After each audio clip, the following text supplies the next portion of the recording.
Hello, ladies and gentlemen. Now, I know I've been a little bit kind of lazy and sorry for the photo bomb that I just did a few moments ago, or maybe I don't really know when I'm going to put this up. But, anyways, today's topic is exactly what the title entails. The reason or what kind of purpose why they didn't use the Dairanger suits in Mario Morphin Power Rangers Season 2. Let me go first talk about what I thought, and then we'll actually get to have actual the person who was the stunt coordinator for Mighty Morphin Power Rangers. Then we actually will get the true answer of why they did it. So here is my hypothesis. Later on, I found out about Dairanger, and then it just comes to the question of why didn't they use the suits and stuff, and it was very simple how the answer is. The answer is simple. It's the fact of they had the suits for like 1 year. Just 1 year. Maybe 2 years.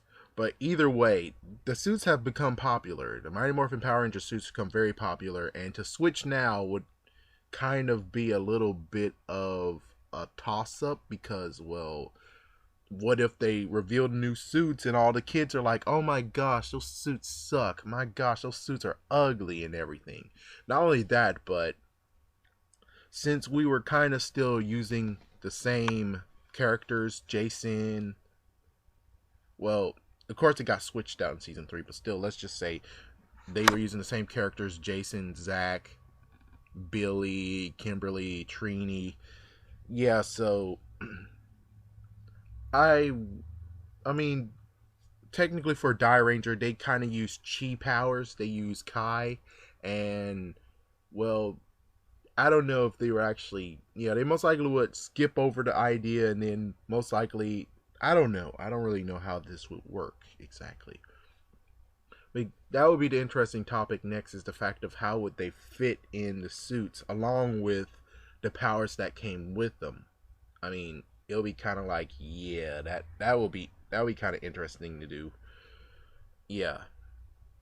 But anyways, that's what I thought. It's just the fact of they have the old suits. The old suits are working perfectly fine. To switch into new suits could actually make kids stop watching, and they'll lose money by that and stuff. So they stayed with the thing that they know.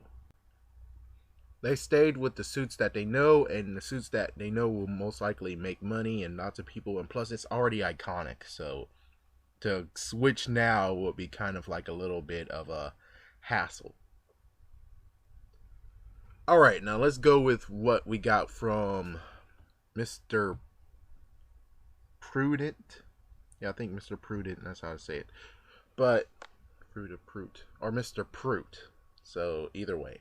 So what he basically told us is just the fact of they wanted to my goodness. They wanted to make a show for all of us American kids very very very cheap.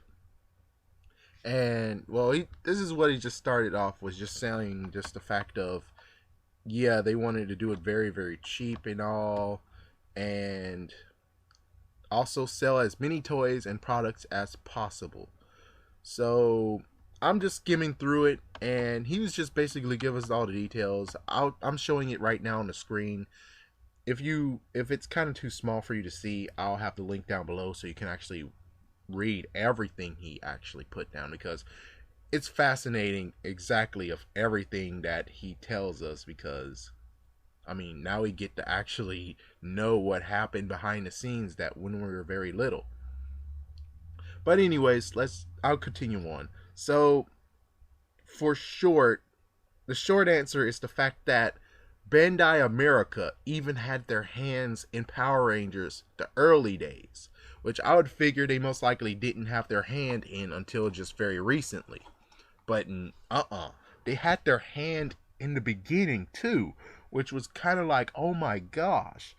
So this is what happened. It's the fact that it I was kind of right on my hypothesis, but the sucky part is more about it's about the freaking damn money. So they had a warehouse full of the old suits in toy form, And because of that, they had to keep the old suits because they had a freaking warehouse full of them.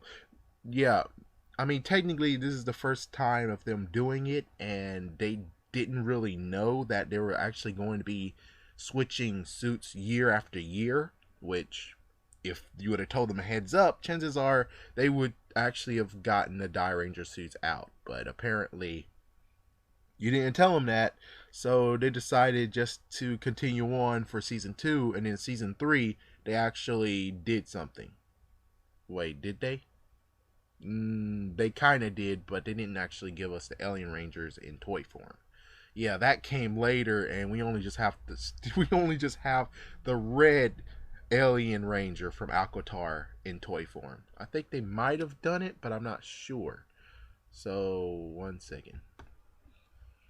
All right, I looked, and they did issue the Aquatar Rangers action figures, but as you guys can see, it turns out, thanks to what I read from Henshin Grid, is the fact of they didn't do it anymore. I mean, yes, we now have a red Aquatar Ranger, but for the Gosei Morpher or Megaforce Morpher, they don't even have the sounds for the Aquatar Ranger. And we do have the key for it. Yeah, we do have a red Aquatar Ranger key, but yeah, they're kind of getting downgraded. Either way, yeah, what I was trying to just show is just the fact of, yeah. Okay, well, anyways, it was Power Rangers Zeo where they actually really started off with new suits all the way. Yeah, so I wouldn't say Mighty Morphin Alien Rangers. That was kind of like the end of season 3. They did have a bit of merchandise, but they didn't have like a lot of merchandise. So when Power Rangers Zeo came in, that's when they started to finally be all in, and then Turbo, and then in space and all that. But that's basically the answer to the question of why not have Dairanger suits in Mighty Morphin Power Rangers. It's because it was about the money and the fact that they had a warehouse full of the toys. And technically, I would say you guys are stupid idiots, and I would just chalk it up to that they're stupid idiots, and they should have actually have been smarter enough to do something. Yeah, so that's what. Yeah, so that's what basically what they had is just the fact of they're like, so. Well, meanwhile, also in here, he actually talks about the Japanese Spider-Man. Yeah, so he actually watched the Japanese version of Spider-Man, and he went, "Well, what the heck is this? Is this supposed to be Peter Parker?" No, no, no, no, no, no. What they did here is just made a Spider-Man for their own sake. Yeah. And if you guys want to hear me actually explain Japanese Spider-Man to you, definitely put a like below or comment because, well, yeah. So, if you enjoy Japanese Spider-Man in the Spider-Verse comics, but you wish you know more about him, and I don't really approve about you going to Marvel.com and checking out the videos because, well, one of his episodes actually had a virus in it, and it kind of sucked. It took out my first laptop. So it's kind of like, yeah, maybe they changed it, maybe they have better whatever, but it's kind of like, yeah, but still. Anyways, that's basically it. That's why Dairanger suits weren't in Mighty Morphin Power Rangers. It was all about the money. So thank you for listening, and I'm webbing out. Peace.